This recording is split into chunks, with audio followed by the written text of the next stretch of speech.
Okay, so now getting to Crosstab. The way Crosstab works is it's very similar to the group by function in the concept it's grouping by two different categories. This is going to do more of a subsectioning kind of concept. Is we're going to essentially make groups in one column. We're going to divide by group into two different columns: the gender, males and females on one side, and they get the average of those. We're also going to cross that, so we're going to kind of do it doubly and cross in the vertical, sorry, the horizontal with the vertical.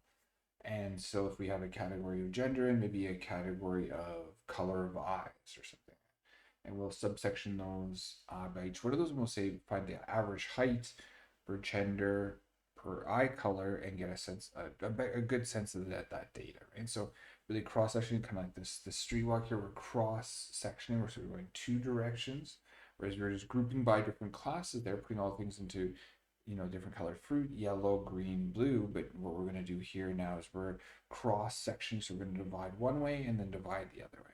This works very similar to the concept of our figure level plots in Seaborn. So very similar concept where we're dividing by two categories and two more, or well, one category and another category across the rows and the columns. And this gives you a good sense. Okay, so really splitting up our data, subsectioning our data to inspect those sub categories.